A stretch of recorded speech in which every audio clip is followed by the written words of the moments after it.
You are watching Grace Television.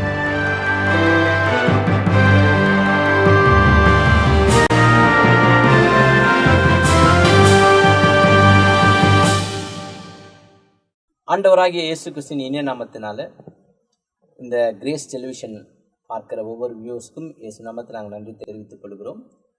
விசேஷமாக இந்த நாளிலே நமது மத்தியில் பாஸ்டர் அருண்குமார் அவங்க வந்திருக்காங்க. அவங்க சென்னையில் கும்மிடிப்பூண்டியில் எலாவூர் என்கிற இடத்துல ஒரு அருமையான திருச்சபையை அவர் நடத்தி கொண்டு வருகிறாங்க. அவர் அந்த திருச்சபைக்கு போதகராக, இன்னும் சொல்லப்போனால் தலைமை போதகராக இருக்கிறார். காரணம், அநேக கிளை சபைகளை கர்த்தர் அவருக்கு கொடுத்திருக்கிறார். ஊழியர்கள் கூட்டம் நடத்தி கொண்டிருக்கிறார். இந்த கடைசி காலத்தில் அவருடைய ஊழியங்கள் அந்த இடத்துல மிக வல்லமையாக பயன்படுத்தப்பட்டு கொண்டு வருகிறது. ஸோ கர்த்தர் இந்த நேரத்தில் நமது மத்தியில் அன்பு தாசரை கொண்டு வந்திருக்கிறார். ஸோ அவருடைய தனிப்பட்ட வாழ்க்கையின் சாட்சியை இந்த நாளிலே நாம் கேட்டு நாம் ஒவ்வொருமே அறிந்து கொள்ள போகிறோம். பாஸ்டர், பிரைஸ் லார்ட் பாஸ்டர், இந்த நாளிலே உங்களை இந்த கிரேஸ் டெலிவிஷன் மூலமாக உங்களுடைய தனிப்பட்ட வாழ்க்கையினுடைய சாட்சியையும், கர்த்தர் உங்களை ஊழியத்துக்கு எப்படி அழைத்தார், இப்போ எப்படிப்பட்ட ஊழியங்களை செய்து கொண்டிருக்கிறீங்க என்ற சாட்சியை கேட்பதில் நாங்கள் ரொம்ப மிகுந்த ஆவலர்களாக இருக்கிறோம். அதனால் உங்களை பார்க்குறது ரொம்ப சந்தோஷமாக இருக்குது பாஸ்டர். கர்த்தர் உங்களை எப்படி தொட்டார், உங்களுடைய குடும்பத்தினுடைய பின்னணி என்ன என்பதை நீங்கள் சொன்னால் கொஞ்சம் நல்லாயிருக்கும் பாஸ்டர். கர்த்தருடைய நாமத்துக்கு மகிமை உண்டாகட்டும். ஆண்டவர் கொடுத்த அந்த நல்ல வாய்ப்புக்காக ஆண்டவருக்கு நான் ஸ்தோத்திரிக்கிறேன். இந்த கிரேஸ் டெலிவிஷன் சேனலை நான் நன்றி செலுத்துகிறேன். அதை போதகராக இருக்கிற பிலிகிராம் ஐயாவுக்கும் அருமையான ஐயா அவர்களுக்கும் நான் நன்றி தெரிவிக்கிறேன். என்னுடைய தாய் தகப்பன் சிறு வயதிலிருந்து நாங்கள் ஒரு கிறிஸ்துவ குடும்பத்தில் நாங்கள் பிறந்து கிறிஸ்துவத்தில் வளர்க்கப்பட்டு, என்னுடைய தந்தையார் அவர் ஆண்டவர் அறியாதவராக இருந்த நாட்களில் படிக்கிற காலகட்டங்களில் அவர் பள்ளிக்கூடங்களில் அது அவருக்கு பைபிள் ட்ராக்ஸ்லாம் வழங்கப்பட்டிருது. அது மூலமாக அவருக்கு ஆண்டவரை கொஞ்சம் தெரியும், ஆண்டவரை பிடிக்கும். ஓகே. தாயார் கிறிஸ்துவ குடும்பத்திலேருந்து திருமணம் இணைக்கப்பட்டதுனால அம்மாவோடு சேர்ந்து அவர் ஆலயத்துக்கு செல்லப்பட்டார். அவர் ஞானஸ்நானம் எடுத்து. தகப்பனார் அவரு ரட்சிக்கப்படாம இருந்திருக்கார், தாயார் ரட்சிக்கப்பட்டிருக்காங்க.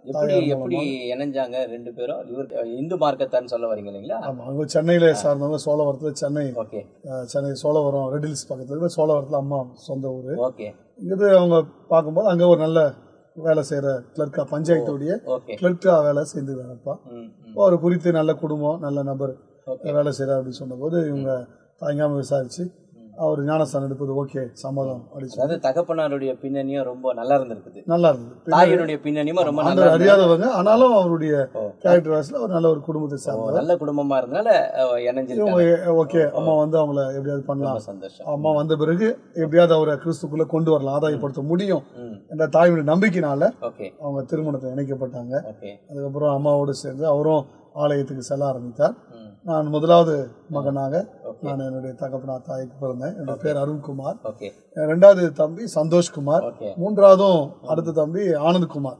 3 ஆண் பிள்ளைகள். நாங்கள் 3 பேரும் சிறு வயதிலிருந்து நாங்கள் ஒரு பக்தியாக வளர்க்கப்பட்டோம். ஆலயத்தில் சிறு வயதிலிருந்து நாங்கள் ஆலயத்துக்கும் சண்டே கிளாஸ்க்கும் இப்படி சென்று வளர்க்கப்பட்டோம். சிறு வயதில் எங்கள் சொந்த கிராமத்தில் ஒரு ஆலயம் கட்டப்படும் போது அந்த ஆலயத்தில் என்னெல்லாம் வேலை செய்யணும் அப்படின்னு தாய் தகப்பன் கற்றுக் கொடுத்தாங்க. அவங்களும் அந்த ஆலயத்தினுடைய பல வேலைகளை பேஸ்ல இருந்து அந்த ஆலயத்தை கட்டக்கூடிய வேலைகளில் நாங்கள் ஈடுபட்டோம். அதாவது பைபிள்ல சொல்ற பிரகாரம் யோசுவா கர்த்தருடைய ஆலயத்தை விட்டு நீங்காது இருந்தான்ற மாதிரி உங்களுடைய குடும்பம், உங்களை வளர்த்த தாய் தகப்பன் உங்களை சிறு வயதுல இருந்து இந்த ஆலயத்தினுடைய அந்த அந்த அந்த வாசனையிலேயே வளர்த்தது மிக சந்தோஷத்திலேயே வளர்த்தாங்க. அதுலயே வளர்த்ததுனால நாங்கள் அந்த கிராமத்துல இருந்து எலாவூர் பஜார் மெயினுக்கு வந்த போதும் சிஎஸ்சி சபைகளுக்கு சென்று கொண்டு வந்தோம். அப்பயும் ஒரு ஆவிக்குரிய அனுபவம் உள்ள ஒரு போதரோடு கூட நாங்கள் உபவாச கூட்டங்களுக்கு போக ஆரம்பித்தோம். அவருக்கு நான் ஊழியராகவே மாறிவிட்டேன். அப்போ வேலைக்கு போய் கொண்டு இருந்தேன். வாலிப நாட்களில் என்னுடைய கிரிக்கெட் அதிகமாக விளையாடுறதுனால நான் அந்த 9ஆம் கிளாஸ் 10ஆம் கிளாஸ் படிக்கும்போது பைபிள் மட்டும் ஆலயத்தில் இருக்கும். நான் கிரிக்கெட் மட்டும் தூக்கி காலையில் போனால் நைட் ஆகிடும். இதனால பல அடிகள் உதைகள்லாம் வாங்கியிருக்கேன். அப்பாட்ட ரொம்ப ஸ்ட்ரிக்டாக வளர்ப்பாங்க எங்கள் அப்பா அம்மா. அதில் அப்பா எங்கள் 3 பேருமே ஒரு பெண் பிள்ளையை போல வளர்ப்பாங்க. அவர்கிட்ட சொல்லாமல் நாங்கள் எங்கேயும் போக முடியாது. அவ்வளோ பாதுகாப்போட கூட வளர்ப்பாங்க. அப்போ எங்களை சிறு பிராயத்தில் அவங்க நீங்கள் படிக்கலாம் கூட பரவாயில்ல, ஒழுக்கம் தான் முக்கியம், நல்ல பேர் மட்டும் இருக்கணும், டிசிப்ளின் மட்டும் முக்கியம், நீங்கள் அதிகமாக படிச்சு எனக்கு பேர் வாங்கி தருவாங்க, நல்ல பிள்ளைங்கிற பேர் எடுத்து கொடுத்தா போதும். அதை தான் சொல்லி எங்கள் வந்தாங்க. அப்போ இன்னைக்கு உண்மையிலேயே உங்களை பார்க்கும்போது பார்த்தீங்கன்னா அவுட்லுக்கிங்கே ரொம்ப டிசிப்ளினாக நீங்கள் இருக்கீங்க. அதனால வந்து டிசிப்ளினா இருக்கிறீங்கன்னா அந்த டிசிப்ளினா தாய் தகப்பனத்தில் இருக்காங்க. ஆனால் உண்மையிலேயே அந்த காலத்துடைய தாய் தகப்பனை வந்து ரொம்ப மெச்சிக்கொள்ளணும். ஏன்னா உண்மையிலேயே சொல்லப்போனால் என்னுடைய தகப்பனார் கூட பார்த்தீங்கன்னா அப்பா வந்து எங்களை எதுவுமே விளையாட விட மாட்டார். கோலி விளையாடக்கூடாது, காத்தாடி விளையாடக்கூடாது, எதுவுமே அடிச்சு பழந்துருவார். ஸோ அந்த மாதிரி தகப்பனுங்க வளர்த்ததுனால தான் இன்னைக்கு நம்ம அடிச்சிருக்கோம். அதிகமாக அடி வாங்கியிருக்கோம். அவர்கிட்ட 3 பேரும் அடி வாங்கியிருக்கோம். பாத்ரூம் போனால் கூட நாங்கள் சொல்லிட்டு தான் போனோம். வெளியே போனால் கூட எங்கே போனோன்ற அதை இன்ன வரையும் ஃபாலோ பண்ணுறோம். அப்பா இப்போ கூட நாங்கள் போனால் ஃபோன் பண்ணி வந்துட்டீங்களா, போனீங்களா அப்படின்னு விசாரிச்சு இருக்காரு. வந்துட்டாங்க. என்ன பண்றாரு உங்க தகப்பனார்? அப்பா ரிட்டையர்ட் ஆயிட்டாரு. அவர் வந்து கிளர்க்கா இருந்தார், பஞ்சாயத்துல கிளர்க்கா இருந்தாரு. அப்புறம் பிடிஆர் உள்ள A2 போனாங்க. அப்படியே ஒரு டெப்டி பிடிஆர் லெவல்ல அவர் இருந்து ரிட்டையர்ட் ஆயிட்டாங்க. நீங்க பாஸ்டா இருக்கீங்க, உங்களுடைய கூட பிறந்த தம்பிங்க எல்லாருமே 2 பேருமே வந்து வேலை செய்யறாங்க. வேலை செஞ்சு கூட 2 பிரான்ச் வச்சு பாஸ் இருக்காங்க. அவங்க ஆர்டினேஷன் பெற்று உதவி போதுறாங்க. இவங்க எல்லாம் 2 பாஸ் கூட இருக்காங்க. 5 பிரான்ச் வச்சிருக்கு. அவங்க இணைந்திருக்காங்க. ஈவினிங்ல சண்டே ஈவினிங்ல ஒரு 30 குடும்பம் பயிற்சிக்கப்பட்டு 2 குடும்பங்களா பல கிராமங்களுக்கு சென்று அவனுடைய நாமத்தை இந்த சிறு வயதுல நீங்க அந்த சிறு வயதுல வந்து சர்ச்சில் வந்து பைபிள் இருக்கும், நீங்க பேட் எடுத்துன்னு கிரவுண்டுக்கு போயிடுவீங்க. எல்லாரும் அந்த வயசுல எல்லாருக்கும் கிரிக்கெட்னா ரொம்ப பைத்தியம் தான் உண்மையிலே. இந்த மாதிரி ஒரு வயதுல வந்து கர்த்தர் உங்களை எப்படி தனிப்பட்ட விதத்துல கர்த்தர் உங்களை தொட்டார்? அது ஒரு பர்சன் நான் வாலிபர் கூட்டங்கள் அப்போ எங்க ஏரியாக்களை கும்பிடிப்பில் நடத்துவாங்க. அப்படி ஒரு முறை வாலிபர் கூட்டங்களுக்கு போகும்போது ஆண்டவர் அந்த வாலிப வயதுல அந்த வாலிப வார்த்தைகளை கொண்டு எனக்காக நீங்க செயல்படணும் அப்படின்னு ஊழியத்துக்கு வர்றது பத்தில ஏதாவது ஒண்ணு ஆண்டவருக்காக செய்யணுன்ற தாகத்துல இழுக்கப்பட்டோம். சரி, நம்ம ஏதாவது ஒரு போதகரோடு இணைந்து நம்ம ஆண்டவருக்காக ஏதாவது செய்யணும் அப்படின்னு தான் நாங்க முதல்ல போனோம். ஊழியத்துக்காக வரல. அப்படி ஒரு பெந்தகோஸ்து அனுபவம் உள்ள ஒரு சபைக்கு போகும்போது தான் அவர் மூலமாக 2001ஆம் ஆண்டு நம்ம ஒரு இடத்த பார்ப்போம். 2 இடத்த ஃபிக்ஸ் பண்ணோம் பாஸ்டர். 2 இடத்துல போய் பார்ப்போம். 2 இடத்துல எந்த இடத்துல நமக்கு ஆண்டவர் அனுமதி கொடுக்குறாரோ அந்த இடத்துல உனக்கு ஆலயத்தை, அதாவது உங்களுடைய ரட்சிப்பை நீங்கள் கடந்த பிறகு ரட்சிப்பை கடந்த பிறகு இப்போ என்ன நடக்குதுன்னா உங்களுக்கு ஒரு ஊழியம் செய்யணும்ட்டு ஒரு தாக்கத்துல நீங்க வந்திருக்கீங்க. இந்த ஊழிய அழைப்பை நீங்க எப்படி பெற்றீங்க ஆண்டவர் கையில? அது அந்த ஊழியத்துக்கு வரதுக்கு முன்னால பாஸ்டர் நான் வந்து கேம்பஸ் குரூசேட் ஃபார் கிரைஸ்ட், அதுதான் ரொம்ப முக்கியம். இன்னை வரை நாங்க நிக்கிறோம் அப்படின்னா அந்த கேம்பஸ் குரூசேட் ஃபார் வந்து அந்த கிரைஸ்ட்ல வந்து 1 மாத காலம் எங்களுக்கு வேலூர்ல ட்ரைனிங் கொடுத்தாங்க. அந்த ட்ரைனிங் கொடுத்து திருவண்ணாமலையில எங்களை அப்பாயின்மெண்ட் பண்ணாங்க. 97ஆம் ஆண்டு 8ஆம் ஆண்டு அந்த நாட்களில ஒரு 4000 ரூபாய் சம்பளத்துல நாங்க அந்த ஊழியத்தை செஞ்சோம். அது ஒரு பெரிய ஆசீர்வாதத்தை கொண்டு வந்து கிராமங்களுக்கு செல்வோம். சைக்கிள்லயே பல கிலோமீட்டர் மலைக்கெல்லாம் சென்று ஜீசஸ் படத்தை நானும் என்னோட கூட பாஸ்டர் ஆரோன்னு சொல்லி அவரு பெங்களூர்ல ஒரு நல்ல ஒரு போதகரா இருக்கிறார். பாஸ்டர் பிராங்க்லின் ஏசுராஜ் அப்படின்னு AFT பாஸ்டர் இருந்தார். அவங்க கிட்ட நாங்கள் வளர்க்கப்பட்டோம். இப்போ கிராமங்கள் தோறும் அந்த ஊழியத்தை செஞ்சிருக்கும் போது அது ஒரு 3 வருஷம் அந்த ஊழியம். நீங்க உண்மையிலேயே சொல்ற மாதிரி இந்த கேம்பஸ் குரூசேட் மினிஸ்ட்ரி வந்து ரொம்ப அருமையான ஒரு ஊழியம். நானும் பல வருடங்களாக அந்த ஊழியத்தில் நான் வந்து பார்த்துருக்கேன். அந்த ஊழியங்களை நாங்கள் அநேகரை உபயோகப்படுத்தியிருக்கோம் பல கிராமங்களில். ஏன்னா எல்லா கிராமங்களை போது ஒரு அருமையான ஊழியம். ஆனால் உண்மையிலேயே ஆண்டவருக்கு நன்றி செலுத்தணும். அந்த ஊழியத்தில் உங்களை வந்து ஆண்டவர் என்ன பண்ணியிருக்காருன்னா சரியான அந்த வாலிப வயதுல உங்களை கொண்டு போய் ஆண்டவர் வச்சிருக்கிறது வந்து அவருடைய அனாதி தீர்மானம். நாங்க போலனா நான் ஊழியத்துக்கு வந்திருக்க முடியாது. பெரிய டர்னிங் பாயிண்டா இந்த ஊழியத்துக்கு எனக்கு பயிற்சி கூடமா அந்த 3 வருஷம் ஆண்டவர் எனக்கு திருவண்ணாமலை கொண்டு போய் அந்த பிலிம் ஷோ படத்துல உண்மையா இருக்கும்படி ஆண்டவர் உண்மையா போய் நைட்ல படம் போடுவோம். காலையில போய் படம் பார்த்த கிராமங்கள்ல போயிட்டு இந்த படத்தை பார்த்தீங்களா உங்களுக்கு எப்படி பிரயோஜனமான்னு சொல்லி அவங்களுக்கு 4 லெஸ் ஆவிக்குரிய 4 விதின்னு ஒரு புத்தகம் இருக்கும். அதை அவங்களுக்கு ஷேர் பண்ணுவோம். அதாவது ஆவிக்குரிய 4 விதி புக்னா அந்த படம் இல்லாத புத்தகமா? இல்ல பாஸ், அதுல உள்ள பிக்சர்லாம் இருக்கும். அதை ஒன்னொன்னா அவங்களுக்கு லெசன் நடத்தி அவங்களை செல்ஃப் ப்ரேயர் கொண்டு வருவோம். செல்ஃப் ப்ரேயர் நடத்தி சபைக்குள்ள கொண்டு வந்து சேர்க்கணும். அப்ப என்ன பண்ணிருக்கீங்கன்னா உங்க வாலிப வயதுல வந்து ஆண்டோட தயவுல தனித்தாள் ஊழியத்தை ரொம்ப அருமையா பண்ணிருக்கீங்க. பர்சனல் இவாஞ்சலிஸ்ட் அந்த கேம்பஸ் குரூசேட் மூலமாக யாரெல்லாம் ரட்சிக்கப்படுறாங்களோ அவங்களெல்லாம் வீடு வீடா சந்தித்து அந்த பாரத்தை வந்து ஆண்டவர் உங்களுக்கு அந்த நாட்டிலே கர்த்தர் கொடுத்திருக்கிறார். பெரிய சந்தோஷம். 3 வருஷத்துல எங்களுக்கு அந்த ஊழியத்தை கொடுத்தாரு. எப்படி பிரச்சனைகள் வரும், சில இடத்துல படம் போடுவோம், ஸ்கிரீனை கிழிப்பாங்க, கரண்ட் எடுத்து விட்டுருவாங்க, அடிக்க வந்துருவாங்க. இப்படி பல அனுபவங்களை அந்த 3 வருஷத்துல கற்றுக்கணும். அதுதான் இன்னைக்கு எங்களுக்கு இந்த 20 வருஷம் ஊழியத்துல ரொம்ப ஆசீர்வாதத்தை நிக்க பலன் ஆண்டு. சண்டே ஈவினிங்ல போய் ஊழியம் செய்யும்போது ஆம்பிளிஃபயரை உடைச்சிருக்காங்க, ட்ரம் அடிச்சு கிழிச்சிருக்காங்க. நல்லவேளை எங்களை யாரும் அடிக்கல, நாங்களும் ஆண்டவருக்கு யாரும் அடிக்கல. அதனால அந்த நாட்கள்ல வந்து செஞ்ச ஊழியங்கள் மகத்துவமான ஊழியங்கள்.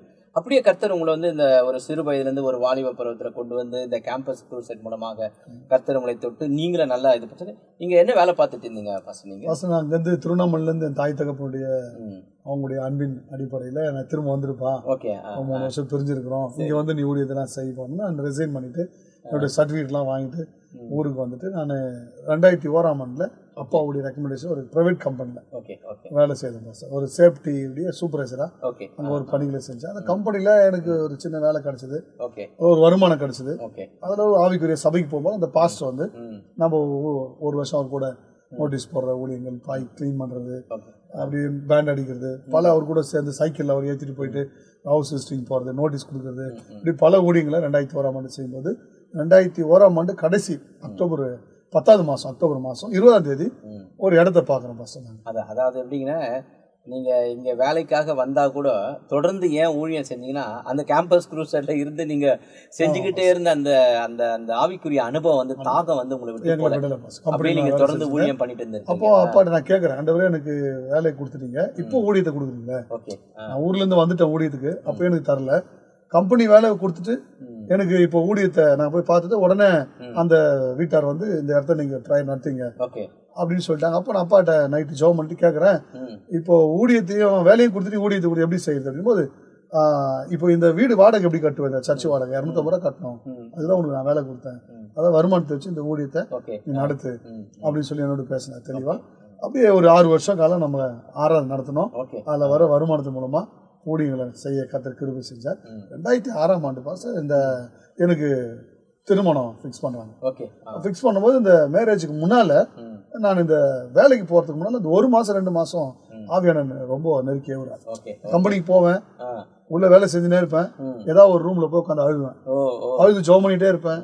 எதுக்கு ஆண்டர் சொல்கிறாரோ அழுது ஜெபம் பண்ணிட்டு இருப்பேன். சூப்பர்வைசர் தேடுவார், எங்கன்னா காண வேணும் அப்படின்னுவாங்க. இப்படி பல நாட்கள் போராட்டத்தோடு நான் வேலைக்கு போன நாட்கள் உண்டு. அதுக்கப்புறம் நான் சில நாட்களில் சாப்பாடை கட்டிட்டு போயிட்டு கம்பெனிக்கு வெளியே இருக்கிற சில மரத்துக்கடியில் உட்காந்து அழுது உபவாசம் பண்ணி ஜெபம் பண்ணுவேன். என்னாண்டு போக மாட்டேன். அப்புறம் ஆண்டவர் என்னோட பேசி, நீ ஓடித்துக்கு வா, நான் உன் தேவையை சந்திப்பேன், நான் உன்னை நடத்துவேன் அப்படின்னு சொல்லி ஆண்டு. அதாவது பார்த்தீங்கன்னா, அந்த வேலை ஸ்தலத்தில் கடவுள் உங்களுக்கு வந்து ஒரு பெரிய மாற்றத்தை கொடுத்துருக்குறாரு. அதாவது வந்து நீங்கள் பகுதி நேர ஊழியம் செய்ய வேண்டாம், நீங்கள் முழு நேர ஊழியத்துக்கு வரத்தக்கதான இந்த சூழ்நிலை கூட உங்களை ஆண்டவர் என்ன பண்ணியிருக்கிறாருன்னா, உங்களுக்கு அதிகமான பாரத்தை கொடுத்துருக்கிறாரு. கம்பெனியில் எல்லாருக்கும் சுவிசேஷ டெய்லியும் ஒவ்வொருத்தருக்கும் அறிவிப்பேன். உள்ள ஒரு 1000-2000 பேர் வேலை செய்வாங்க. ஒவ்வொரு நாளும் ஒருத்தருக்காக சுவிசேஷம் சொல்லாமல் இருக்க மாட்டோம். ஒரு நாளைக்கு அது சூப்பர்வைசர் ஆகட்டும், மேனேஜராக இருக்கட்டும், அது கூட வேலை செய்யற நண்பர்களாக இருக்கட்டும், அல்லது அவங்க தோட்ட கிளீன் பண்ற ஆளா இருக்கட்டும், யாருக்காக ஏசப்படி அன்பு சொல்லிட்டே இருக்கோம். அந்த சுவிசேஷ பாரத்தை வந்து உங்களுக்கு ஆண்டவர் வந்து அளவுக்கு அதிகமா கொடுத்து இருந்திருக்கிறாரு. அந்த சுவிசேஷ பாரம் உங்களை வந்து அங்க பகுதி நேர வேலையிலிருந்து உங்களை முழு நேர ஊழியத்துக்கு அழைக்கத்தக்கதான ஒரு மாற்றத்தை கர்த்தர் கொடுத்திருக்கிறார். அப்புறம் எப்படி வந்தீங்க அந்த எல்லா ஊர்ல வந்து இந்த ஊழியத்தை தொடங்கி கடவுள் உங்களை எப்படி நடத்தினாருங்க? அந்த 2001 2006 வரையும் நாங்க அந்த ஊழியத்தை வீடு கட்டினோம். வீடு மாடியில அந்த செட்டு போட்டோம். அது காத்து மழையில அடிச்சிச்சு. அப்புறம் தாய் தகவல் ஒரு இடத்த வாங்கி வச்சிருந்தாங்க, ஒரு 3 கிரவுண்ட் இடத்த. அவங்களும் சில விசுவாசிகள் வாங்கினாங்க. என்னுடைய ஊழியத்துக்கு ரொம்ப சப்போர்ட்டா, ஜபம் வகையில, ஃபைனான்ஸ் வகையில தாய் தகவல் ரொம்ப எனக்கு ஹெல்ப்ஃபுல்லா இருந்தாங்க. என்னுடைய சகோதரர்களும் எனக்கு ஹெல்ப்ஃபுல்லா இருந்தாங்க.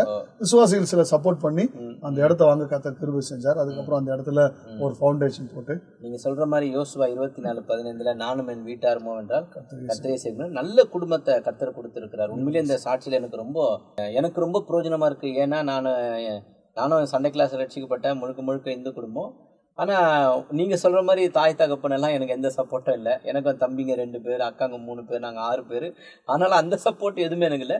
ஆனால் நீங்கள் சொல்லும்பொழுது இந்த சாட்சியில் வந்து பார்த்தீங்கன்னா, கூட பிறந்தவர்களும் தாய் தகப்பனும் இம்மட்டுமாய் உங்களை அந்த சிறு வயதில் அவங்கள நடத்தின இம்மட்டுமாய் ரொம்ப அருமையா நடத்தி கொண்டு வருங்கள். இந்த ஊழியத்தை உங்களால சக்சஸா செய்ய முடியுது. ரொம்ப வெளியிலிருந்து எவ்வளவு பிரச்சனைகள் உபத்திரம் வந்தாலும் பேரண்ட்ஸ் மூலமா, சகோதரர் மூலமா ஆண்டவர் எனக்கு ஒரு நல்ல ஆரம்பித்தார். 2007ஆம் ஆண்டு திருமணம் நடைபெற்றது. 2007ல அதுல அருமையான ஒரு மனைவி ஆண்டவர் கொடுத்தாரு. அவங்க மூலமா இன்னும் ஊழிய எல்லைகளை கர்த்தர் விரிவாக்கினார். நல்ல ஒரு ஜபிக்கிற மனைவியை கர்த்தர் கொடுத்தாரு, எஸ்தர் அப்படின்னு சொல்லி. அவங்க என்னோட இணைந்து இன்னும் புதிய சபைகளை நாங்கள் ஆரம்பிப்பதற்கு கர்த்தர் கிருபை செய்தார். 2 ஆண் பிள்ளைய ஆண்டவர் கொடுத்தார், ஆஸ்பன் ஜோயல், ஆஸ்பன் ஜோஷுவா அப்படின்னு சொல்லி. ஆஸ்பன் ஜோயல் வந்து 10th படிக்கிறார், இப்போ எக்ஸாம் எழுதுறாரு. ஆஸ்பன் ஜோஷுவா வந்து 7th படிக்கிறார். ஆஸ்பன் ஜோயல் தான் சர்ச்சில் இப்போ கீபோர்ட்லாம் பாட்டு செக்ஷன் வர்ஷிப் எல்லாம் அவர் தான் கீபோர்ட் போடுவார். நல்ல ஒரு கீபோர்டு வாசிக்கிற கிஃப்ட் ஆண்டவர் அவர் கொடுத்துருக்காரு. ரொம்ப சந்தோஷம். பாருங்க, நீங்க சொன்ன மாதிரி உண்மையிலேயே ஏசாயா சொல்றாரு, இதோ நானும் கர்த்தர் எனக்கு கொடுத்த பிள்ளைகளும் இஸ்ரவேலிலே நாங்கள் அற்புதங்களும் அடையாளங்க இருக்கிற மாதிரி கர்த்தர் ஏசாயாவுக்கு 2 ஆண் பிள்ளைங்களை கொடுத்திருந்தார். அந்த மாதிரி ஆண்டவர் உங்களுக்கு 2 அருமையான ஆண் பிள்ளைங்களை கொடுத்து ரொம்ப சந்தோஷம். உங்களுடைய துணைவியார் எங்களோட கூட இருந்து இந்த ஊழியத்தின் வளர்ச்சிக்கு பெரிய பாடுபடுறாங்க. ஏன்னா உண்மையிலேயே சொல்லப்போனால் ஒரு ஊழியம் பெரிதாய் வளரணும்னா குடும்பத்தினுடைய சப்போர்ட்டோ துணைவியாருடைய சப்போர்ட் இல்லைன்னா அந்த ஊழியத்தை சக்ஸஸாக பண்ண முடியாது. ஏன்னா நிறைய புத்தகங்களை நான் வாசிச்சிருக்கிறேன். அதில் எத்தனை ஊழியங்கள் துணைவியாரால் விழுந்து போன ஊழியங்களை உண்டு, துணைவியாரால் தூக்கப்பட்ட ஊழியங்களை உண்டு, கணவனால் விழப்பட்ட ஊழியம் உண்டு, கணவரால் தூக்கப்பட்ட ஊழியங்கள் உண்டு. அது மாதிரி எந்த விஷயத்தில் கடவுள் உங்களுக்கு கொடுத்த ஒரு வரம். ஏன்னா பைபிள் சொல்லுகிறது, மனைவியை கண்டடைகிறவன் நன்மையானதை கண்டடைகிறான், கர்த்தரால தயை பெற்றுக்கொள்கிறான் என்ற வார்த்தையின் பிரகாரம் உங்களுக்கு கர்த்தர் நல்ல தயை கொடுத்து உங்களுடைய ஊழியங்களை தொடர்ந்து செய்ய ஆண்டவர் கொடுத்திருக்கிறார். வெளியே போனாலும் அவங்க அந்த ஊழியத்தை பல தேசங்களுக்கு போனாலும் ஒரு 10 நாள் 15 நாள் வெளி தேசங்களுக்கு ஊழியம் செஞ்சாலும் அந்த ஊழியங்களை சபையை நடத்துவதற்கும் ஆத்துமாக்களை சந்திப்பதற்கும் கர்த்தர் அவங்களுக்கு கிருபை செஞ்சிருக்காங்க. உங்க சபையில எவ்வளவு பேர்? மெயின் சர்ச்ல வந்து ஒரு 120 பேர் இருக்காங்க. பிரான்ச் சர்ச் ஒரு 6 பிரான்ச் சர்ச் இருக்கு கிராமங்களில். எல்லாம் மெயின் சர்ச் ஒரு 6-7 கிலோமீட்டருக்குள்ள ஆண்டவர் ஒரு 6 சபையை கொடுத்திருக்காரு. ஈவினிங்ல வந்து ஒரு 30 குடும்பம் ட்ரெயின் சுவிசேஷ பணியில ஈடுபட்டிருக்காங்க. 2 ஃபேமிலியா ஒரு கிராமத்துக்கு சண்டே ஈவினிங்ல போயிட்டு சிறுவர் ஊழியத்தையும் வாலிபர் ஊழியத்தையும் மாலை சர்வீஸை நடத்தி கொண்டு. நீங்க இவ்வளவு ஊழியங்களை செய்கிறத பார்த்து வரும்போது எங்களுக்கு மிகுந்த மகிழ்ச்சி. அதே நேரத்தில் இவ்வளவு ஊழியங்களை செஞ்சுக்கிட்டும் அநேக போதர்களை நீங்கள் ஒன்றிணைத்து கூட்டங்கள் நடத்தி கொண்டு வருகிறதை நாங்கள் பார்க்கிறோம். ஏன்னா அநேக போதர்களை ஒன்று சேர்ப்பது கொஞ்சம் கடினம். இருந்தாலும் எல்லாரையும் ஒன்று சேர்த்து இப்படிப்பட்ட ஒரு ஊழியத்தை எப்படி இந்த பாரத்தை கர்த்தர் உங்களுக்கு கொடுத்தாரு? ஆண்டவர் சிறு வயதுலேருந்தே எனக்கு ஊழியக்காரன் நேசிக்கணுன்றதை தாய் தகவனுக்கு கற்றுக் கொடுத்தாங்க. அவங்க வரும்போது வீட்டுக்கு அவங்களுக்கு நம்ம எப்படி உபசரிக்கணும், எப்படி அவங்களுக்கு நம்ம கனப்படுத்தணும், எப்படி அவங்களுக்கு காணிக்க கொடுக்கணும் அப்படின்லாம் எனக்கு சிறு வயதுல சொல்லி கொடுத்து என்னுடைய தாய் தகவன் வளர்த்ததுனால இந்த நாள் வரையில நாங்கள் ஊழியக்காரங்களை கனப்படுத்துவதுனோ அவங்களுக்கு உதவி செய்ய என்னுடைய பிள்ளைகளும் அப்படின்னு நாங்கள் வளர்க்குறோம். அவங்களும் ஊழியக்காரர் வந்தால் அவங்களுக்கு பணிவிடை செய்கிற காரியங்கள் வீட்டுக்கு வந்தால் செய்கிறத என்னோட தாய் தகவன் எங்களுக்கு கற்றுக் கொடுத்தாங்க. நாங்கள் பிள்ளைகளுக்கு கற்றுக் வரோம். இந்நாள் வரையும் செய்ய கர்த்தர் கிருபை செஞ்சார். அந்த ஊழியக்காரில் செய்வது ஆண்டவருக்கு செய்கிறது போல நினச்சி நாங்கள் இன்ன வரையும் முகம் கொடாமல் வீட்டுக்கு வர ஊழியக்காரர்கள், ஐக்கியத்தில் இருக்கிற ஊழியக்காரர்கள் செய்யும். இப்போ சபையில் சில வருஷத்துக்கு ஒரு முறை கான்ஃபரன்ஸ் ஊழியக்காரர் கூட்டம் நடத்துவோம். இப்போ அருமையான சதிஷயா அவர்கள் மூலமா 2-3 மாதங்களாய் நம்முடைய சபையில் ஒரு 150 போதர்கள் இணைத்து ஒவ்வொரு மாதமும் அவர்களுக்கு அவருடைய சத்தியத்தை சொல்லி அவளுக்கு உணவு கொடுத்து நல்ல ஒரு ஆராதனை நடத்த கர்த்தர் கிருபை செய்திருக்கிறார். பாருங்க அன்பு தேவனுடைய ஜனங்களே, பாஸ்டர் அவங்க சாட்சி சொல்றதுல எனக்கு ரொம்ப இன்ஸ்பிரேஷன் ஆனது என்னங்கன்னா, அவருடைய தாய் தகப்பன் ஊழியர்களை எப்படி கனப்படுத்த வேண்டும், அந்த ஊழியர்களை எப்படி அவர்களை மரியாதை கொடுக்கணும், என்னென்ன காரியங்களை செய்யணுன்றதை அவங்க ரொம்ப அருமையாக அவங்களுடைய தாய் தகப்பன் வளர்த்து அதை அன்பு பாஸ்டர் மாத்திரம் செய்யாதபடி அவருடைய பிள்ளைகளுக்கு அவர் கற்றுக் கொடுக்கறத பார்க்கும்போது ரொம்ப மிகுந்த மகிழ்ச்சி.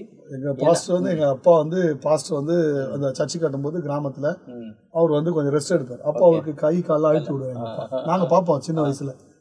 அவர் வந்து அந்த பாஸ்டருக்கு வந்து காலெலாம் அழுத்துவார். அவரும் வேலை செய்கிறார், இவரும் வேலை செய்கிறார். அந்த வேலையில் அவரு காலை எடுத்துவார். சைக்கிளில் போய் அவரை 6 கிலோமீட்டர் ஏற்றிட்டு வருவாங்க. கிராமத்தில் வசதி இல்லை, மெயின் ரோட்டில் பஸ் நின்றுச்சுன்னா அந்த பாஸ்டர் போய் சைக்கிளை கொண்டு வந்து இறக்கி விட்டுட்டு அவருக்கு சாப்பாடு செய்வாங்க, பரிமாறிட்டு அவருக்கு கை காலம் அழுத்தி விடுவாங்க. இதை நாங்கள் சிறு வயதுல ஊழியக்கார எப்படி கனப்படுத்தணும், ஆலயத்தை எப்படி கட்டணுன்றதுலாம் அங்கே கற்றுக்கொண்டோம். உண்மையிலே வேதம் சொல்லுகிற மாதிரி ஊழியக்காரங்களுக்கு எப்பொழுதும் இரட்டிப்பான கனம் கொடுக்கணும்னு பைபிள் சொல்லுகிறது. அதாவது கனம் பண்ணுவதிலே முந்திக் கொள்ளுங்கிற மாதிரி உண்மையிலேயே உங்கள் தகப்பனார் வந்து அன்னைக்கு ஊழியக்காரருடைய பாதங்களை அழுத்தி உங்களையும் இந்த சரியான ஆவிக்குரிய வாழ்க்கையில் நடத்தியிருக்கிறார். பாருங்கள், சங்கீதம் 22:30 ஒரு வசனம் எனக்கு ஞாபகம் இருக்கு.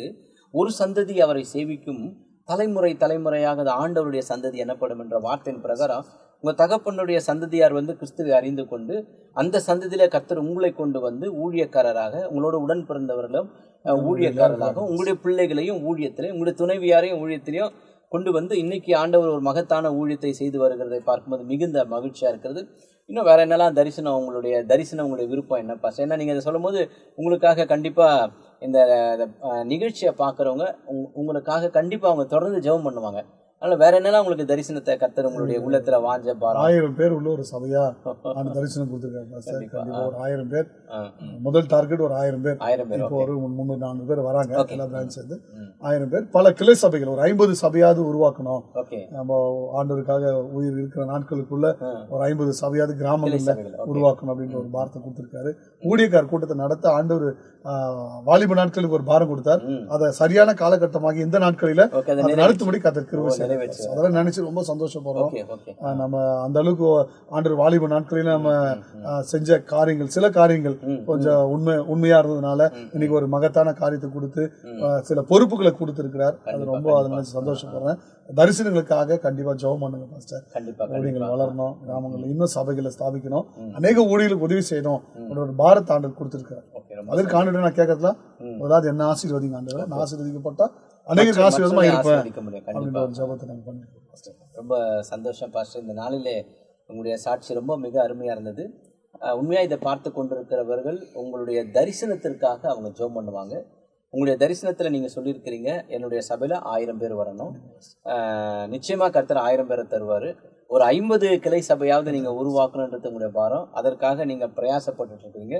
நிச்சயமாக நான் மாத்திரம் இல்லை, இந்த கிரேஸ் டெலிவிஷனில் பார்க்குற ஒவ்வொரு தேவனுடைய பிள்ளைகளும் இனி தொடர்ந்து உங்களுடைய ஊழியங்களுக்காக, உங்களுடைய தரிசனங்களுக்காக, உங்களுடைய குடும்பத்திற்காக, உங்களுடைய பிள்ளைகளுக்காக, இன்னும் கடவுள் ஆண்டவருடைய வருகை தாமதித்தால் என்னெல்லாம் உங்களுக்கு வச்சுருக்காங்களோ அது எல்லாவற்றையும் கர்த்தர் நிறைவேற்றி உங்களை தொடர்ந்து இந்த ஊழியத்தில் வல்லமையுள்ள பாத்திரமாக அந்த நீங்கள் செய்கிற அந்த கும்மிடி பூண்டிலேயே ஒரு தனித்தன்மை வாய்ந்த ஒரு போதகராக கர்த்தர் நிறுத்தி உங்களுடைய ஊழியத்தை, குடும்பத்தை ஆண்டவர் சிறந்து விளங்க பண்ணுவார். ஸோ இந்த நாட்களிலே எங்கள் மத்தியில் உங்களுடைய பொன்னான நேரத்தை கொடுத்து உங்களுடைய சாட்சியை பகிர்ந்து கொண்டது எங்களுக்கு ரொம்ப மிகுந்த மகிழ்ச்சி பாஸ்டர். கர்த்தர் உங்களை ஆசீர்வதிக்கட்டும். கண்டிப்பாக உங்களுக்காக நான் ஒரு ஜெபம் பண்ணேன். அன்பின் ஆண்டவரே, இந்த நல்ல தருணத்திற்காக உங்களுடைய பாத்திர வருகிறோம். ஆண்டவரே, விசேஷமாக இந்த நாளிலே எங்கள் மத்தியில் கொண்டு வந்த எங்கள் அன்பு தேவ தாசன் பாஸ்டர் அருண்குமார் அவர்களுக்காக ஜெபிக்கிறோம். அவருடைய தனிப்பட்ட சாட்சி எவ்வளோ பிரயோஜனமாக இருந்தது. விசேஷமாக அவருடைய தாய் தகப்பனார் பிள்ளைகளை எப்படி வளர்க்க வேண்டும் என்கிற ஒரு நல்ல பாடத்தை அவர் சொல்லும் பொழுது இதை கேட்கிறவர்கள் கற்றுக்கொள்வார்கள் என்பதில் எந்த சந்தேகம் இல்லை. கர்த்தாவே, அவரை அழைத்த நாள் முதல் கொண்டு இந்த நாள் வரை கேம்பஸ் குரூசைடில் அவரை ஊழியத்திற்கு கொண்டு போய் பின்பு அவர் தன்னுடைய சொந்த ஊரிலே வேலை பார்த்து கொண்டு இருந்தாலும் அந்த கம்பெனியில் இருக்கிற எல்லாருக்கும் சுவிசேஷத்தை சொல்லி கர்த்தர் அவரை முழு நேர ஊழியத்திற்கென்று அழைத்து குறிப்பிட்ட இடத்துல சபை தொடங்கவும், நல்ல துணைவியாரை கொடுக்கவும், 2 கண்மணி பிள்ளைகளை கொடுக்கவும், ஆண்டவரே நூற்றுக்கணக்கான ஜனங்கள் வரத்தக்கதாகவும், கிளை சபைகள் உருவாக்கத்தக்கதாகவும், ஊழியர் கூடுகை நடத்தத்தக்கதாகவும் ஆண்டவரே அவரை இம்மட்டுமாய் நடத்தி கொண்டு பல இடங்களிலே பல தேசங்களிலே வல்லமையாய் பயன்படுத்தி கொண்டு வருகிறதை நாங்கள் பார்த்து கொண்டிருக்கிறோம் அப்பா. அதனால் அவருடைய ஊழியம் இன்னும் சிறப்பாக வளரட்டும் என்று நாங்கள் அவருக்காக ஜெபிக்கிறோம். ஆண்டவரே, வேதம் சொல்லுகிறது, உபாகம் ஆண்டவரே 1:11 பிரகாரம் நீ இப்பொழுது இருக்கிறதை பார்க்கிலும் 1000 மடங்கு கர்த்தர் உன்னை ஆசீர்வதிப்பார் என்ற வார்த்தையின் பிரகாரம் 1000 மடங்கு கர்த்தர் அவரை உயர்த்தி அவருடைய குடும்பம், அவரோடு கூட இணைந்து ஊழியம் செய்கிற ஊழியக்காரர்கள், அவருடைய திருச்சபையில் இருக்கிற சபை விசுவாசிகள் எல்லாருக்காக ஜெபிக்கிறோம் ஐயா.